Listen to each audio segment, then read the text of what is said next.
How confident are you that your dog could be trained to detect an illness? Well, we're here at Tilsworth Golf Club to find out more about these dogs.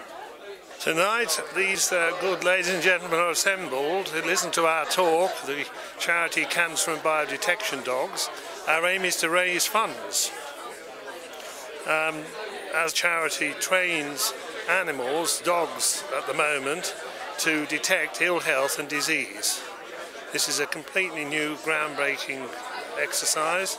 We're having samples brought from hospitals, some of which contain cancer and some don't, and the dogs have to decide which ones are cancerous.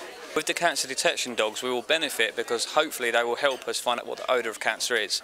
Currently we're looking at bladder cancer, and bladder cancer can only be found with an invasive look, so with a camera being inserted to actually find a tumour.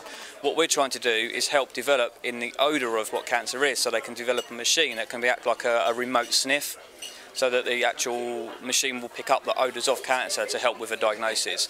With the medical alert dogs, they will help, particularly with the diabetes, people's day-to-day lives, because a lot of the people we deal with have brittle diabetes, which means they drop into a hypo attack without realising.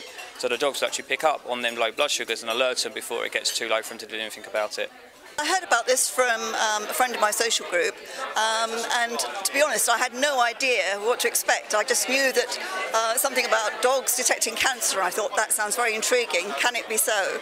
I've never heard of this before, so I thought I'd come to find out for myself, and I'm absolutely amazed by what I've actually just heard. And I'm also amazed that it's a charity and they're not getting any money from the government, because it's such an important thing, cancer. I've just lost a cousin very recently to cancer that wasn't diagnosed by a doctor, and this is such a common occurrence that I think maybe the dogs should replace the doctors. They'd probably do a better job.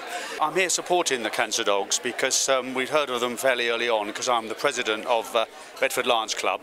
So we support lots of charities, as you probably know, and this is one of them. As we've just heard, it's in the early stages, and we will be supporting it because it obviously has a great future. Well, both lots of the training for the medical alert dogs and for the cancer detection dogs is all based in positive reinforcement. So that means that a dog goes out there looking for it in a happy state of mind and knows it's going to get rewarded for doing a particular action. With the cancer detection dogs, they live a normal pet dog life, Monday to Wednesday currently, and then for the rest of the time they come into training for the centre. So they're actually specifically being used for the odour, making sure their olfaction is being used to help us find out what the odour of cancer is. With the diabetes dogs or the medical alert dogs, they hold a similar role to what a guide dog would do. So that they will go out there and they will help a person in a day-to-day life performing a specific action. Dogs have always been a man's best friend. It can only be a positive thing for this charity to develop further to help save more lives.